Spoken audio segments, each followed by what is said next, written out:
नमस्कार मित्रांनो, मी उदय लाड पुन्हा एकदा स्वागत करतो आपल्या सर्वांचं आवडते YouTube चॅनल रायझिंग स्टार परभणीवर। व्हिडिओ पाहणाऱ्या प्रत्येक शेतकरी मित्राचे आणि कुक्कुटपालक बांधवाचे आजच्या व्हिडिओमध्ये मनापासून खूप खूप स्वागत। मित्रांनो, थंबनेल पाहिलं आणि टायटल सुद्धा या ठिकाणी वाचलं। ज्या वेळेस आपण या ठिकाणी व्यवसायांचा विचार करतो, प्रत्येक बेरोजगार तरुण नवीन व्यवसाय निवडण्याचा विचार करतो। अशा परिस्थितीमध्ये आपल्याला शेतीपूरक व्यवसायांचा विचार केला तर मुख्य कोणते व्यवसाय आठवतात? याच्यामध्ये प्रामुख्याने आपण विचार करतो गाय पालन, म्हैस पालन, दुग्ध उत्पादनासाठी, त्यानंतर शेळी पालन आणि कुक्कुट पालन या प्रामुख्याने चारच व्यवसायांचा विचार आपल्या मनासमोर येतो। परंतु संपूर्ण जगाचा विचार केला तर मित्रांनो, आता आपण एक सिरीज सुरू केली आहे। त्या अंतर्गत दररोज पाहणार आहोत की जगातील या चार व्यवसायांची विविध पद्धतीने पडताळणी आणि तुलना, की ज्याच्या माध्यमातून व्यवसाय निवडत असताना तुम्हाला त्या ठिकाणी मोलाचं सहकार्य होऊ शकेल। यामध्ये आज आपल्याला पाहायचे मित्रांनो, सगळ्यात महत्त्वाचा घटक की आपण उत्पादन केलं तर या उत्पादनाला केल्यानंतर मिळणारी बाजारपेठ म्हणजे मार्केट आणि त्या बाबतीत असणारा जोखीम, या गोष्टीचा आज आपण या ठिकाणी तपास घेणार आहोत। याच्या माध्यमातून मित्रांनो 100% आपल्याला या ठिकाणी बघायचं आहे की खऱ्या अर्थानं मग कुक्कुटपालन, शेळी पालन, गाय पालन, म्हैस पालन या चारी पैकी मार्केटिंग बाबतीत बरं कोणतं, कमी जोखमीचं कोणतं, म्हणजे संपूर्ण जगामध्ये किफायतशीर व्यवसायामध्ये मार्केटिंगचा व जोखमीचा विचार केला तर माझ्या सामान्य शेतकरी मित्रांसमोर आणि कुक्कुटपालक बांधवांसमोर सगळ्यात सुटेबल, जबरदस्त, उपयुक्त असणारा पर्याय कोणता? यानुसार मित्रांनो प्रत्येक वेळी आपण एका टप्प्याटप्प्यात विश्लेषण करूयात। याच्यामध्ये मार्केटिंगचं विश्लेषण असेल, जोखमीचं जे की आज घेणार आहोत, त्यानंतर खाद्य, त्यानंतर असणारे लसीकरण, त्यानुसार असणारे, त्यानंतर आपल्याला की एकाच्यामध्ये सोयीस्कर रीतीने जाणाऱ्या इतर गोष्टी, सगळ्या गोष्टींचा मित्रांनो आपल्याला या ठिकाणी तपशीलवार आढावा घ्यायचा आहे। तर आज बघूयात मित्रांनो की संपूर्णरित्या गाय पालन, म्हैस पालन, शेळी पालन आणि कुक्कुट पालनात मार्केटिंग ही संकल्पना कशी आहे, मार्केटिंग सोपी कशाची आहे आणि सरते शेवटी मित्रांनो कशा जोखीम कमी आहे। मी तुमच्या समोर सगळ्यात तथ्यात्मक व सत्यात्मक गोष्टी त्या ठिकाणी मांडणार आहे। त्यानुसार ज्याला जे घ्यायचे ते घेऊ शकतात, पण या ठिकाणी प्रत्येक मुद्दा सूर्यप्रकाशासारखं लख्ख असणारी एवढी मात्र गोष्ट खरी। तर वेळ न दवडता मित्रांनो सुरुवात करूयात। व्हिडिओ सुरुवातीपासून शेवटपर्यंत पहा, आवडला त्या क्षणी लाईक करा। जास्तीत जास्त शेतकरी मित्रांपर्यंत आणि कास्तकार बांधवांपर्यंत व कुक्कुटपालक बांधवांपर्यंत हा व्हिडिओ पाठवण्यासाठी शेअर करा। त्यासाठी आपण personal WhatsApp number, WhatsApp group, Telegram group, Facebook, Instagram, Snapchat या सोशल मीडियाच्या साधनांचा वापर करून लिंक शेअर करू शकतात। राहिला असेल आपलं सबस्क्राइब करायचं तर प्रत्येक शेतकरी मित्रांना, कास्तकार बांधवाला हात जोडून मनापासून कळकळीची विनंती करतो की आपल्या सगळ्यांना मी आपलं मानतो, आपण देखील मला आपलं मानत असाल ना तर सबस्क्राइब करून घ्या। यासाठी या व्हिडिओच्या डाव्या साईडला खालच्या बाजूस येऊन दिसणाऱ्या लाल रंगाच्या सबस्क्राइबच्या किंवा मराठीतील सदस्य व्हाच्या ऑप्शनला टच करा। त्यानंतर रंग बदलून बाजूला एक घंटी येईल, या घंटीला टच करून ऑल या नोटिफिकेशनला ऑन करा। यामुळे येणारा प्रत्येक व्हिडिओ तुम्हाला लगेच मिळत राहतो।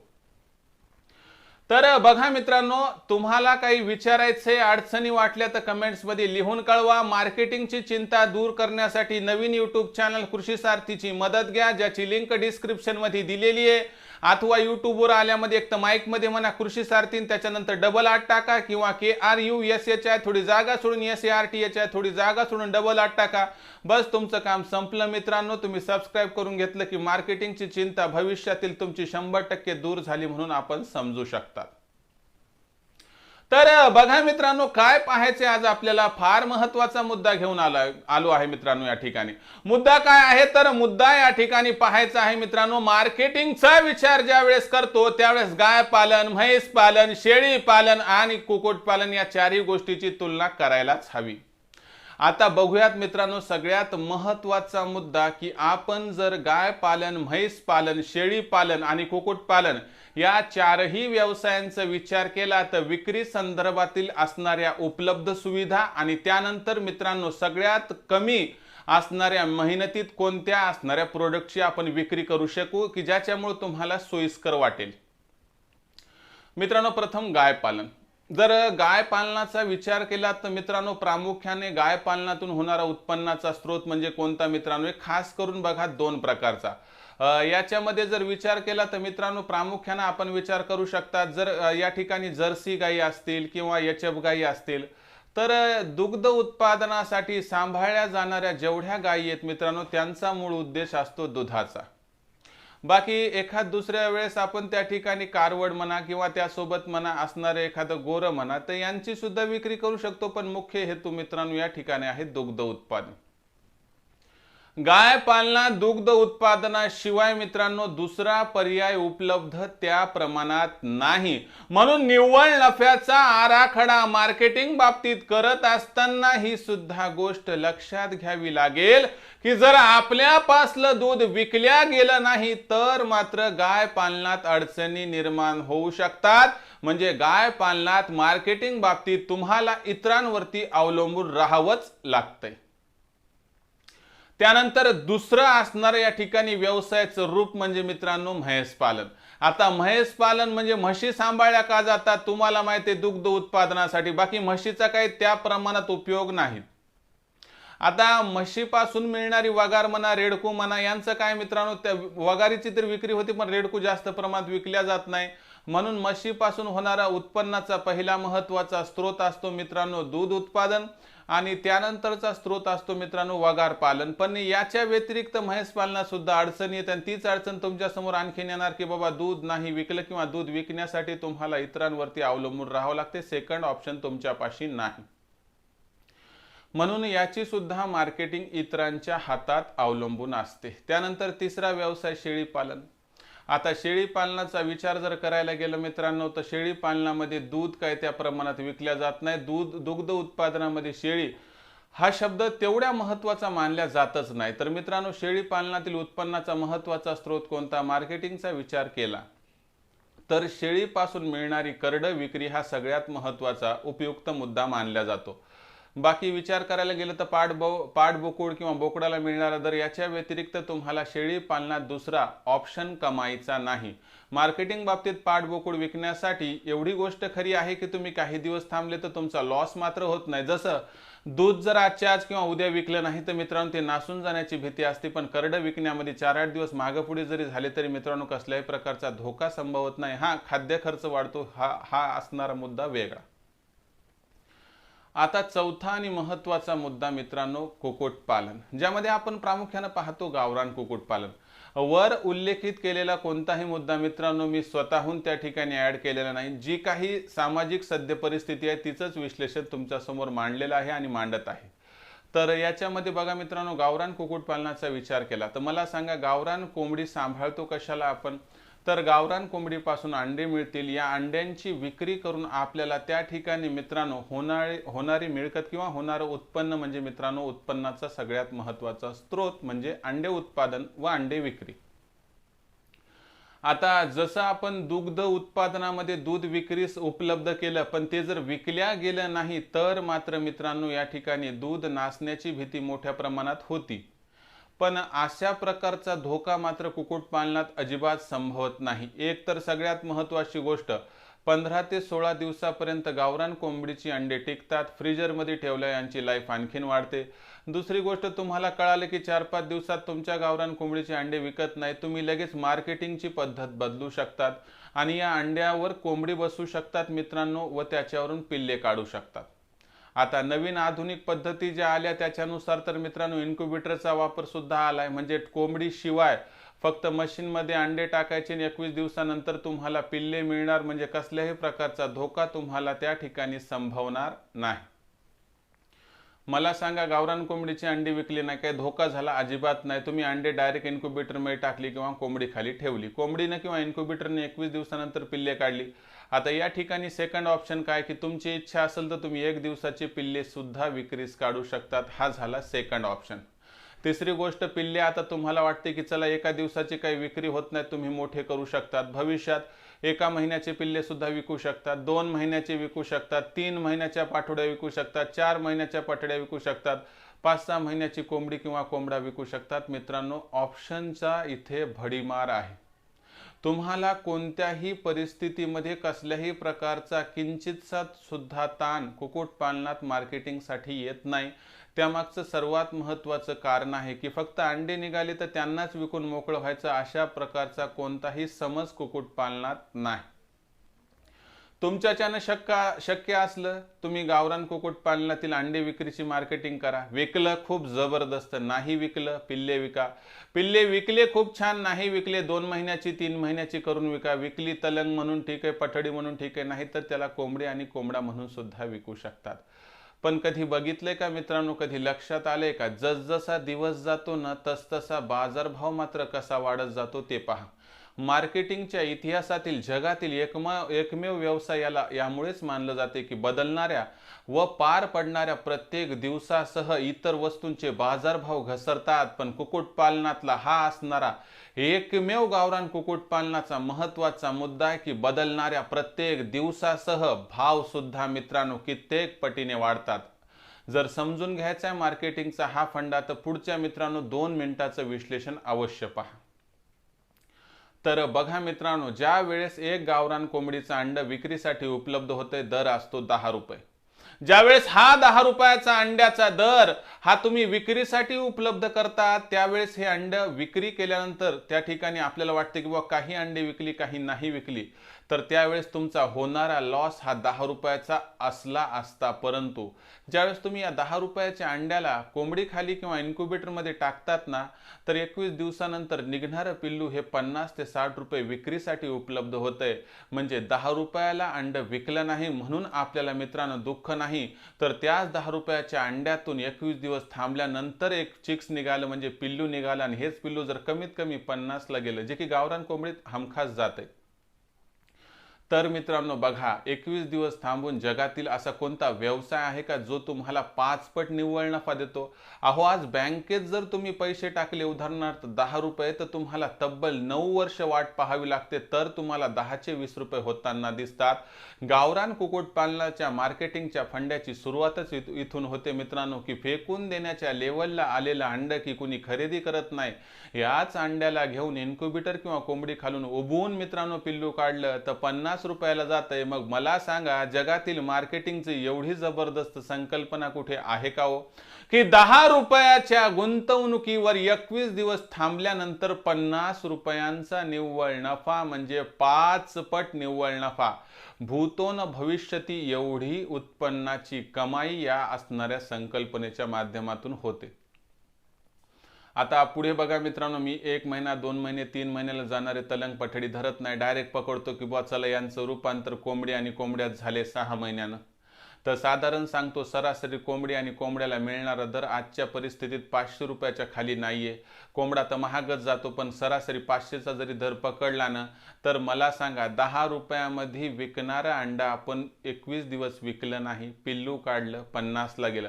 मी आणखीन 6 महिने पकडतो की चला माझं पिल्लू विकलं नाही, मी 6 महिने थांबून विकलं तर 500 रुपये झाली. म्हणजे या ठिकाणी लक्षात घ्या, 10 रुपयाच्या अंड्याला विकण्यापासून वंचित केलं तर मला लॉस नाही झाला, तर मी त्याच्या 6 महिने कोंबडी सांभाळली तर मला 500 रुपये मिळाले, म्हणजे 50 पट फायदा झाला. आणि दुसरी गोष्ट, मी एका दिवसाचं पिल्लू 50 रुपयाला विकण्याऐवजी 5-6 महिने थांबलो तर 500 रुपये मिळाले, म्हणजे 10 पट फायदा झाला. कुक्कुटपालनात मार्केटिंगचा हाच तर फंड आहे मित्रांनो, जेवढं थांबाल तेवढं उत्पन्न जास्त मिळतंय. कधी लक्षात घेतलंय का मित्रांनो या मुद्द्याला? आज तुम्ही शेळी पालनात महिनाभर करडं जास्त सांभाळली तर तुम्हाला उत्पन्न कधीच दुप्पट होत नाही. आज तुम्ही गाय पालनात आणि म्हैस पालनात त्या ठिकाणी दूध तर सांभाळूच शकत नाहीत, आणि वगार आणि कालवड जर त्या ठिकाणी सांभाळायची म्हटली तर त्यांच्या खाद्य खर्चाचा विचार केला तर होणारा उत्पन्नाचा स्रोत अत्यंत तुटपुंजा असतो. म्हणून मी नेहमी म्हणतो, जगातील फायदेशीर व्यवसायांची जेव्हा यादी येईल ना, तर त्यावेळेस मित्रांनो नंबर 1 ला गावरान कुक्कुटपालन, नंबर 2 ला गावरान कुक्कुटपालन, 1 ते 10 या यादीत सगळीकडे गावरान कुक्कुटपालन असेल. कारण मित्रांनो, गावरान कुक्कुटपालन प्रत्येक दिवशी अंडे विक्री करून देणारं ATM आहे. गावरान कुक्कुटपालन अंडे नाही विकलं तरी पिल्ल काढून देणार आणि त्यानंतर 21 दिवसानंतर 5 पट नफा देणारा व्यवसाय आहे गावरान कुक्कुटपालन। तिथून 5-6 महिने थांबून 500 रुपयाला कोंबडी किंवा कोंबडा विकून 10 पट नफा मिळवून देणारा व्यवसाय आहे। जगाच्या पाठीवर थांबल्यानंतर एवढ्या उत्पन्नाचा सुंदर स्रोत कोणत्याही इतर व्यवसायात होत नाही। मला सांगा, तुमच्याकडे 10 रुपयाला अंड विकते का नाही? तुमच्याकडे 21 दिवसाचं पिल्लू गावरान कोंबडीचं 50 ला जाते का नाही? तुमच्याकडे 6 ते 7 महिन्याचा कोंबडी आणि कोंबडा 500 व कोंबडा त्याही पेक्षा जास्त जातो का नाही? मी काहीतरी चुकीचं सांगितलं का? मला फक्त एवढं सांगा। आणि जर सगळंच खरं असेल, सगळंच सत्य असेल, तर मित्रांनो, जगातील सर्वात फायदेशीर व्यवसाय हे तुम्ही सुद्धा वधवू शकतात कुणाच्याही तोंडातून, गावरान कुक्कुटपालन आणि गावरान कुक्कुटपालन। कारण जगातील कोणत्याच व्यवसायात क्षणोक्षणी मार्केटिंग होऊ शकत नाही। जगामध्ये असा कोणताच व्यवसाय नाही की जो 3 ते 4 वेळा तुम्हाला मार्केट उपलब्ध करून देतो। आपण गाई म्हशीचं फक्त दूध विकू शकतो, शेळीचे फक्त करडे विकू शकतो, पण गावरान कोंबडीचे मित्रांनो या ठिकाणी अंडे विकू शकते। अंडे नाही विकले तर पिल्ले काढून विकू शकतो, पिल्ले नाही विकले तर तलंग पठडी म्हणून विकू शकतो, तलंग पठडी नाही विकली तर कोंबडी आणि कोंबडा बनवून सुद्धा विकू शकतो। येणाऱ्या प्रत्येक दिवसामध्ये, प्रत्येक क्षणामध्ये मित्रांनो फक्त उत्पन्नाचा असणारा वाढीव स्रोत तुमच्यासाठी इन्क्लूड आहे फक्त गावरान कुक्कुटपालनात। म्हणून मार्केटिंगचा विचार केला तर जगातील सर्वात या ठिकाणी सोपा मार्केटिंगचा असणारा एक फंडा फक्त गावरान कुक्कुटपालनात आहे। कारण प्रत्येक क्षणाला, प्रत्येक असणाऱ्या सेकंदाला गावरान कुक्कुटपालनाची मार्केटिंग होतच राहते। आता शेवटचा एक मुद्दा सांगतो आणि व्हिडिओ संपवतो मित्रांनो, की मार्केटिंग सह जोखीम हा सुद्धा एक महत्त्वाचा मुद्दा आहे। हा मित्रांनो, रिस्क कोणत्या व्यवसायात जास्त आहे ती रिस्क आपल्याला बघायची आहे मित्रांनो। या ठिकाणी आज मी जर म्हटलं मित्रांनो या ठिकाणी की आज मी एक म्हैस खरेदी केली, आज मला म्हशीचा काही अनुभव नाही, म्हशीचं काही उन्ह झालं, तर त्याच्यात जर म्हैस दगावली तर मित्रांनो माझं घर 1 ते 1.25 लाखाला अडचणीत येतंय। जर मी एक गाय खरेदी केली आणि ती गाय जर आणल्यानंतर माझ्या उन्हादुन्यानं एक्सपायर झाली तर मी 50,000ला लॉस मध्ये जातो। आणि जर मी एक शेळी खरेदी केली, गाभण असणारी ही शेळी जर आणल्यानंतर 8-15 दिवसात गतप्राण झाली तर मला 15,000 रुपयाचा लॉस होतो। पण सांगा ना तुम्ही देखील, एक गावरान कोंबडी आणली, माझ्या चुकीनं म्हणा उन्हादुन्यानं ती गावरान कोंबडी जर एक्सपायर झाली तर मित्रांनो एवढं खात्रीनं सांगतो 15 दिवसात जरी एक्सपायर झाली ना तर 10-12 दिवस तर अंडे घालणार आणि त्याच्यातून 100-150 तरी देऊन जाणार। याचा अर्थ मित्रांनो की गावरान कोंबडीमध्ये गुंतवलेली रक्कम 500 असली आणि त्याच्यातून निघणारी 100-150ची उत्पन्नाची गोष्ट केली तर मित्रांनो जोखमीचा विचार केला ना तर 1.25 लाखापेक्षा 50,000 बरे, 50,000पेक्षा 15,000ची शेळी बरी आणि 15,000च्या शेळीपेक्षा 500 रुपयाची कोंबडी तर लाख पटीनं बरी। कारण आणल्या जगातील एकमेव व्यवसाय की जो दुसऱ्याच दिवशी तुम्हाला उत्पन्न देऊ शकतो। मग थांबलात का? विचार करा ना एकदा। हा हिवाळा वाट पाहतोय, आपली बेरोजगारी वाट पाहते, आपल्याला रोजगार देण्यासाठी गावरान कुक्कुटपालन सुसज्ज आहे। काय आपण या गावरान कुक्कुटपालनाची असणारी ही कास धरणार आहात का? आज आपल्याला स्वतःचा विकास करायचा असेल तर गावरान कुक्कुटपालनाशिवाय पर्याय नाही, एवढं मात्र सरते शेवटी सांगतो। मित्रांनो, जगातील सर्वात फायदेशीर व्यवसायाची ही सिरीज अथक परिश्रमानंतर अशीच सुरू राहील। याच्यातील पहिला मुद्दा आज आपल्याला समजला असेल की मार्केटिंग आणि जोखमीचा विचार केला तर गावरान कुक्कुटपालन व्यवसायापेक्षा इतर व्यवसाय लाख पटीनं मागे उभे आहेत। फक्त आता आपल्याला मित्रांनो जर स्वतःची दशा बदलायची असेल तर दिशा आजच बदलावी लागेल आणि ही दिशा या हिवाळ्यापासून बदलायला तुम्ही सुरुवात करायला हवी, एवढीच आपणास नम्र विनंती करतो। व्हिडिओ कसा वाटला कमेंट्स मध्ये लिहून कळवा। आवडला असेल लाईक करा, जास्तीत जास्त शेतकरी मित्रांपर्यंत हा व्हिडिओ पाठवण्यासाठी शेअर करा। त्यासाठी आपण personal WhatsApp number, WhatsApp group, Telegram group, Facebook, Instagram, Snapchat या सोशल मीडियाच्या साधनांचा वापर करून लिंक शेअर करा। राहिला असेल आपलं सबस्क्राइब करा, ज्याचा प्रत्येक शेतकरी मित्राला आणि कास्तकार बांधवाला हात जोडून मनापासून कळकळीची विनंती आहे की मित्रांनो आपल्या सगळ्यांना मी आपलं मानतोय, आपण जर मला देखील आपलं मानत असाल तर सबस्क्राइब करा। यासाठी या व्हिडिओच्या डाव्या साईडला खालच्या बाजूस येऊन दिसणाऱ्या लाल रंगाच्या सबस्क्राईबच्या किंवा मराठीतील सदस्यत्वाच्या ऑप्शनला टच करा. त्यानंतर रंग बदलून बाजूला एक घंटी येईल, या घंटीला टच करून ऑल नोटिफिकेशनला ऑन करा. यामुळे येणारा प्रत्येक व्हिडिओ तुम्हाला लगेच मिळत राहतो. तर मित्रांनो, अशाच एका नवीन व्हिडिओसह मी आपला मित्र उदय लाड आपल्या सर्वांचे आवडते YouTube channel rising star Parbhani आणि कृषी सारथीवर मिळत राहील. तोपर्यंत माझ्या प्रत्येक शेतकरी मित्राचे आणि कुक्कुटपालक बांधवाचे पुन्हा एकदा मनापासून खूप खूप आभार.